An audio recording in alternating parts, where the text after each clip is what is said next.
আমার গাছগুলো বন্ধুরা ছাদে রেখেছি, প্রচুর পরিমাণে এখানে রোদ্দুর পায়। সকাল থেকে একদম বিকেল পর্যন্ত কাজে কিন্তু সুন্দর করে ফুল দিচ্ছে। যে কন্ডিশন প্রত্যেকটা গাছের দরকার সেটা হচ্ছে মেন হচ্ছে রোদ্দুর। বেদিক ইন্ডিয়ানে সকলকে স্বাগত বন্ধুরা। চলে এসেছি আজকে গোলাপের ভিডিও নিয়ে। এটা কোনো সিন্ডারে গোলাপ না বন্ধুরা, প্রত্যেক বছর কিন্তু শীতে আমি সুন্দর করে গোলাপ এভাবে মাটিতে প্রতিস্থাপন করি। 1.5 থেকে 2 মাস একটুখানি পরিচর্যা করে সুন্দর সুন্দর ফুল আমি গোলাপ ফুলগুলো দেখো পুরো টব ভর্তি হয়ে আছে বন্ধুরা গোলাপ ফুলে। তো এইভাবে গোলাপ ফুলগুলো কিন্তু সুন্দর করে মাটির টবে আমরা করতে পারি। তো কি কি কাজ বন্ধুরা আমি মাটির টবে করেছি সে ভিডিও তোমাদের সাথে শেয়ার করে দিচ্ছি খুব কম সময়ের মধ্যে। চলো ভিডিওটা স্কিপ করো না বন্ধুরা, অবশ্যই দেখো। পাতাগুলো সুন্দর থাকবে, কুকড়াবে না। আর গাছে কিন্তু ব্রাঞ্চে ব্রাঞ্চে ফুল এসছে দেখো বন্ধুরা, প্রচুর পরিমাণে এখানে কুড়ি ধরেছে। কিছুদিন আগে বন্ধুরা দেখো আমি এখানে নার্সারি থেকে এই দুটো, এই একটা আর এই একটা, দুটো গোলাপ নিয়ে এসেছি। প্রায় এখানে 10 দিন হতে চলেছে বন্ধুরা। আমি নার্সারি থেকে আনার পর খালি একটুখানি ফাঙ্গিসাইড দিয়েছিলাম। এই যে এখানে ফুল ছিল বন্ধুরা, দেখো এখানে ডাল কেটে আমি সুন্দর করে ফাঙ্গিসাইড দিয়ে দিয়েছিলাম। প্রায় 10 দিন হতে চলেছে, তোমাদের সাথে শেয়ার করলাম। এখান থেকে নতুন করে দেখো এই যে পোট বেরোচ্ছে গাছের। আর এখানেও দেখো সুন্দর করে ডাল কেটে দিয়েছিলাম, এখান দিয়ে ডাল কেটে ফাঙ্গিসাইড দিয়েছিলাম। এখান দিয়েও সুন্দর করে এই যে নতুন নতুন পোটগুলো বেরোচ্ছে। এখানে এই গাছটা তোমাদের সাথে শেয়ার করি। এই দেখো কত পরিমাণে এখানে ফুল ছিল বন্ধুরা। কেটে দেওয়ার পরে নার্সারি থেকে আনার পরে পুরো ফাঙ্গিসাইডে জল দিয়ে ধুয়ে দিয়েছিলাম আর কেটে দিয়েছিলাম। আর এখানে দেখো বন্ধুরা তোমাদের সাথে শেয়ার করেছি কতগুলো এখানে ব্রাঞ্চ বেরিয়েছে, এখানেও বেরোচ্ছে। তো যখনই আমরা নতুন পাতা দেখবো তখন কিন্তু অবশ্যই এর মধ্যে ফাঙ্গিসাইড দেবো, না হলে কিন্তু পাতাগুলো কুকড়ে যাবে, ফুলও কিন্তু পাতার মধ্যে আসবে না। তো এগুলো নার্সারি থেকে আনার পরে করতে হবে। আর এগুলোকে আমি প্রত্যেকটা টব দেখতে পাচ্ছ বন্ধুরা, এই দেখো কত সুন্দর ফুল এখানে ফুটেছে। এই যে সমস্ত কুড়িয়ে দেখো এখানে এই যে অনেক অনেক ব্রাঞ্চ বেরোচ্ছে, কুড়িতেও ভর্তি হয়ে আছে গাছ। এই গাছটাও রেডি করছি সুন্দর করে, দেখো একেবারেই ছোট ছিল, তো সুন্দর করে এখানে নানা দিক দিকে শাখা বেরোচ্ছে।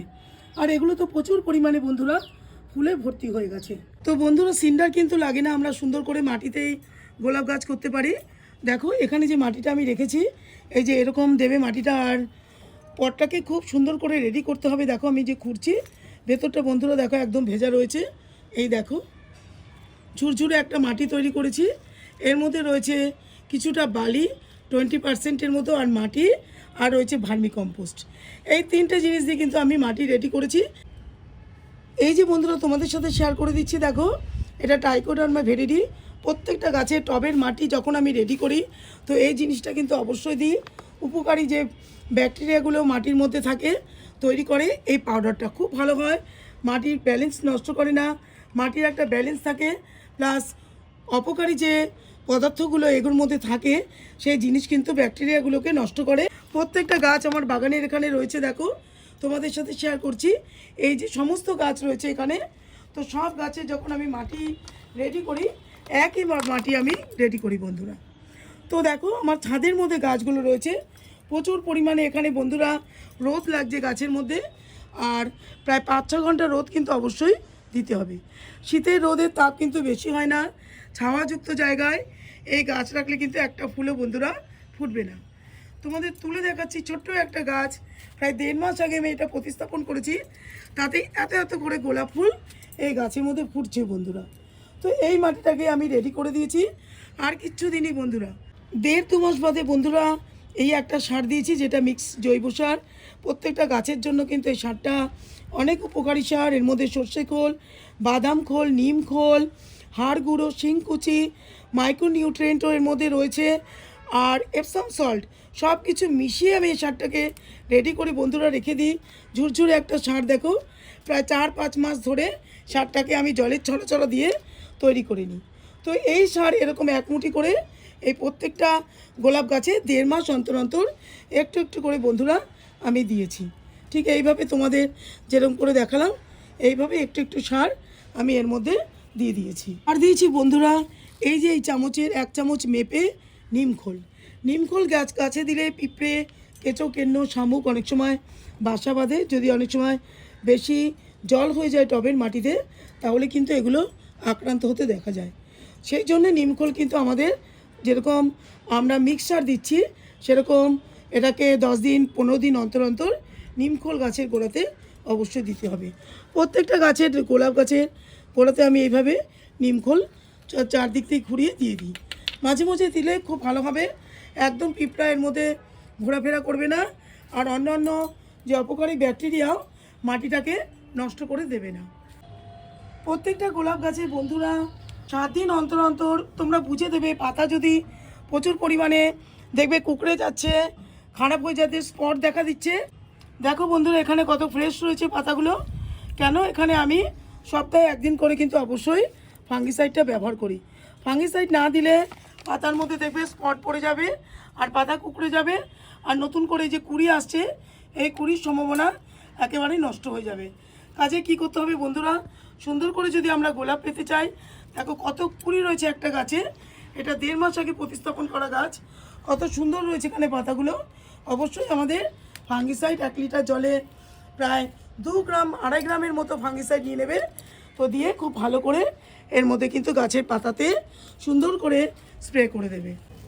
এই গোলাপ গাছ বসানোর পরে বন্ধুরা একটা কাজ অবশ্যই করতে হবে তোমাদের, যে গোলাপ গাছটা প্রতিস্থাপন করলে সঙ্গে সঙ্গে প্লেন জল দেবে না। গাছ বসানোর প্রত্যেকটা টবের মাটিতে বন্ধুরা একদম হাফ চামচ, ছোটো চামচের হাফ চামচের মতো নেবে, নিয়ে যতটুকু জল লাগে এক্সট্রা জল যেন বেরিয়ে না যায় আর যেন তলার মধ্যে বেশি জল না চলে যায়, সেটা কিন্তু তোমাদের অবশ্যই খেয়াল রাখতে লাগবে।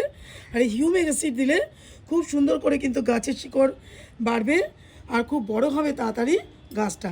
তো হিউমিক অ্যাসিডের ব্যবহার কিন্তু অবশ্যই মাঝে মধ্যে আমাদের গোলাপ গাছে করতে হবে। আরেকটা ইম্পর্টেন্ট কথা তোমাদের সাথে শেয়ার করছি বন্ধুরা, এই যে এখানে দেখছো এটা একটা 8 ইঞ্চির টব। তো 8 ইঞ্চির টবে আমার জল দিতে দিতে অভ্যাস হয়ে গেছে, কেননা আমি এতটুকু জল দেব, এতটুকু যদি ভিজিয়ে দিই নিচের গোড়া কিন্তু পচে যাবে বন্ধুরা। এটা প্রচণ্ড ইম্পর্টেন্ট একটা জিনিস, তোমাদের যেরকম দেখাচ্ছি তোমাদের জল দিতে দিতে কতটা জল এর মধ্যে যায় সেটা তোমাদের অভ্যাস হয়ে যাবে। তো এতটা যেন টবটা ভেজে নিচ পর্যন্ত যেন জলটা না যায়। বেশি যদি তোমরা ভিজিয়ে দাও তাহলে কিন্তু গোড়ার মাটি নিচে ভেজা থাকবে, ওপরটা শুকিয়ে যাবে, গোড়ার মাটি ভেজা থাকবে, এরকম ঝুরঝুরে শুকনো হবে না, আর কিন্তু গোলাপ গাছে একটা ফুলও তোমরা পাবে না। নিচে গোড়া ভেজা থাকবে, কিছুদিন বাদেই কিন্তু গাছটা একেবারে নির্জীব হয়ে মরে যাবে। এত সুন্দর ফুল গাছ থেকে কিন্তু তোমরা নিতে পারবে।